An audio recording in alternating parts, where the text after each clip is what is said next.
The first of two battles in al-Qusayr was fought by the Syrian army in Shabia against the Free Syrian Army in the small city of al-Qusayr, near Homs, during late winter and spring of 2012. Background: since November 2011, al-Qusayr has been besieged by the Syrian army. At least 66 residents of the city were believed by the Western media to have been killed by the security forces before heavier fighting began in February 2012. The importance of the town is magnified by its location next to Lebanon and as a weapons smuggling route. It also allows for the control of the border with Lebanon and the Lebanese village of al-Qusayr. More importantly, it is the location of the highway from Damascus to Homs. It is also the location for the main road to Tartus, which has a heavily presence of Alawites. 2012 battle. Major fighting on 10 February. Syrian state media reported the resumption of fighting in al-Qusayr and the death of a lieutenant colonel, a chief warrant officer, and 2 other policemen. 3 days later, fighting between the Free Syrian Army and the Syrian Army intensified, when the FSA's men took control of the Syrian intelligence services building in the city, killing 5 military intelligence members in the attack. After the attack on the intelligence building, members of the FSA prepared for a battle as the estimated 400 pro-government soldiers and militia in the city barricaded themselves in the main hospital and the town hall. The FSA then received reports that 4 tanks were approaching from the north. At the time, there were said to be still 20 government snipers in the city, firing on anything that moves. Residents, activists and other sources said that snipers had been the primary cause of the deaths of over 70 residents of the city since November. On the 21st of February, artillery reportedly bombarded the city and killed 5 civilians. On the 15th of February, 3 farmers that had been detained at an army checkpoint were later found dead in al-Qusayr. FSA advance: a reporter from The Times, who entered the town but left before the 25th of February, reported heavy fighting,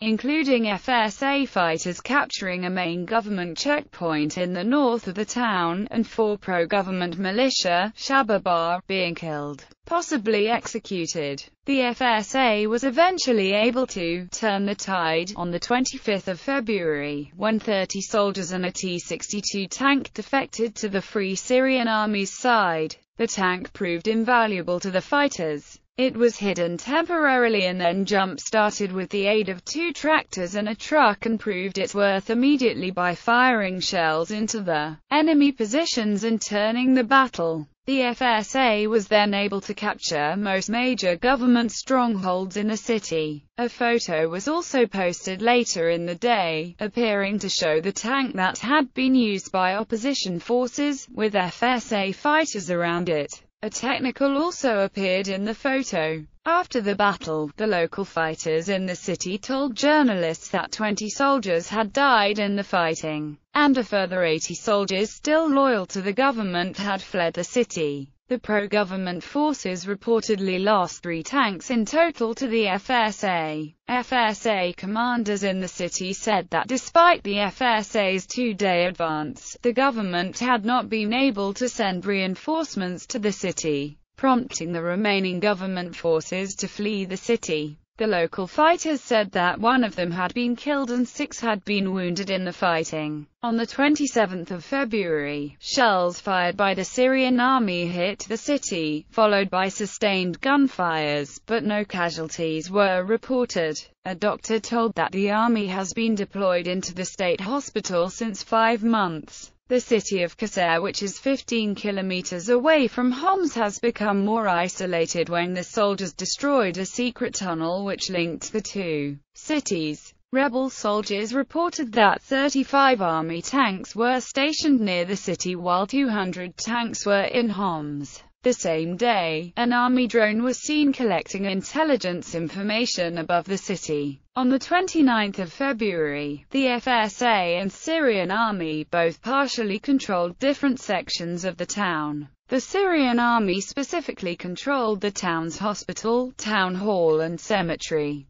Due to lack of access to the cemetery, 60 people were buried in a public garden, including a recently killed photographer, who died from his wounds in Lebanon and was sent back for his burial in his hometown. The rebels, who were holding about half of the city, complained that they were running low on ammunition as it was increasingly difficult to get weapons from Lebanon due to the deployment of the Syrian army. Around 60% of the residents of this 15,000-inhabitant city fled the fighting, while 2 young men who fled the city confirmed that tanks had entered the Baba Amra quarter in Homs. Military counter-attack. The loss by the FSA of Homs' Baba Amra neighborhood on the 1st of March left only a few neighborhoods of resistance in the city of Homs. Al-Qusayr, along with Rustan, was one of the last major rebel-held towns in the province of Homs. On the morning of the 4th of March, the army launched an offensive on Al-Qusayr, starting with artillery shelling, followed by tanks rolling into town. 1 soldier was killed in the city on the 17th of March.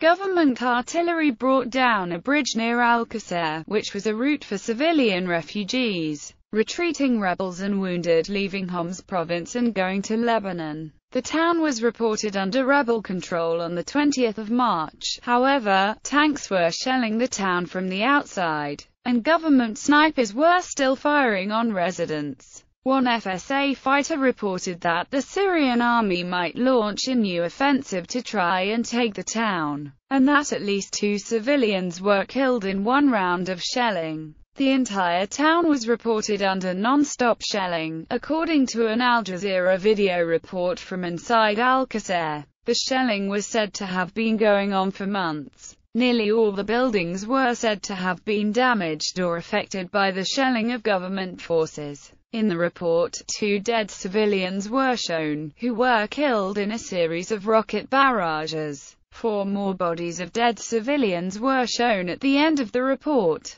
3 civilians were reported killed by shelling of mortar fire on the town. Opposition sources claimed that the Syrian army was targeting residents of the town on the 22nd of March. The military was reportedly using mortars and snipers. In a new round of fighting, 3 civilians were reportedly killed and 4 soldiers died when FSA fighters attacked their checkpoint. On the 5th of April, 4 opposition fighters, 3 civilians and 1 soldier died in heavy fighting in the town. On the 19th of April, the rebels claimed to have destroyed a pair of Syrian tanks and an armored personnel carrier, as well as killing more than a dozen Syrian soldiers in the 2 days of fighting. The driver of a Syrian tank also defected during the battle, according to the rebels. It was reported on the 20th of April that the Syrian army controlled half of the city and the rebels the other half. 1 civilian was also killed by army mortar fire, according to the town hospital. Aftermath. Stalemate. By the 23rd of April, the FSA had taken over security responsibilities in northern Qusayr and surrounding villages and brought at least 1 former police officer back to work. A commander said that the group's main focus was on continuing attacks against the Syrian military and protecting civilians from the government's attacks.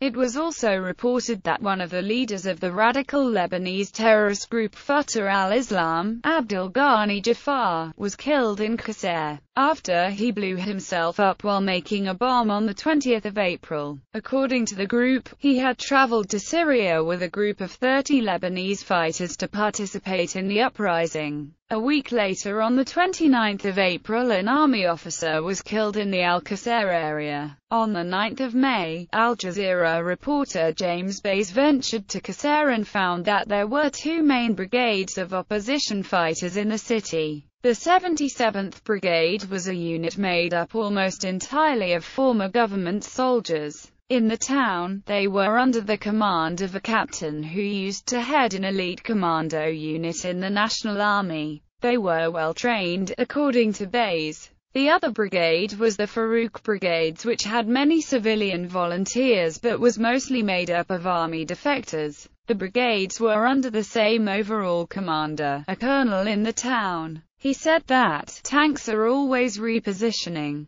About a week ago, more than 15 tanks have violated the ceasefire in an attempt by the regime to cut off the city and divide it into sectors. In the following weeks, 3 civilians were killed on the 29th of May after the army shelled al-Qusayr. FSA offensive. The FSA launched attacks on checkpoints across the city on the 15th of June. The next day, fighting continued between the rebels and the army. State media reported that the military destroyed 2 rebel pickup trucks, killing a number of fighters. The following day, it was reported that 6 rebels trying to infiltrate Qusayr from Lebanon were killed, and 4 others were injured. The FSA claimed the same day that they had driven the government forces out of their stronghold in the southern part of the city, and they sent footage to the Al Jazeera television network that showed them in possession of a captured government tank and anti-aircraft weaponry. However, the capture of the southern part of al-Qusayr could not be independently confirmed. In early July, it was confirmed that the fighting for the city was still ongoing when an Al Jazeera correspondent made an exclusive report which witnessed the capture of the main government stronghold in Qusayr, the town hall. It was demolished by the rebels so it couldn't be retaken. Dozens of rebels were killed while they were trying to infiltrate Syria from Lebanon. A soldier was killed and 3 were injured as well in this clash. On the 10th of July, reports suggested al-Qusayr was completely under rebel control, with the city being under siege from the surrounding countryside, while residents were facing a humanitarian catastrophe. However, later, it was confirmed that government troops still held the town's main road. On the 29th of July, 8 rebels were killed and 15 other wounded when the law enforcement members repelled an attack, state media reported. On the 30th of July, 5 rebels were killed in al-Qusayr. On October 2, the FSA claimed to have killed Hezbollah commander Ali Hussein Nassif during an ambush in the vicinity of al-Qusayr. On October 17, Free Syrian Army rebels said they had captured 13 Hezbollah fighters near al-Qusayr in the previous week, and threatened to retaliate against Hezbollah strongholds in Beirut. The rebels also claimed that Hezbollah has fired Katyusha and Grad rockets at them from inside Lebanon. The New York Times reported that rockets were indeed being launched from nearby Hermel, a Hezbollah-dominated town in Lebanon, across the border, about 10 miles from al-Qusayr, in trying to control a high point between al-Qusayr and Lebanon. Opposition fighters tried to drive out the Shia residents and fought with the Syrian People's Committee's fighters after the withdrawal of government forces. The SPC fighters were able to hold on to the ground. 2013 government counter-offensive. A second government counter-offensive began in mid-May 2013 and ended 3 weeks later. It resulted in the recapture of the city by government forces, supported by Hezbollah. The battle has been called a turning point in the civil war.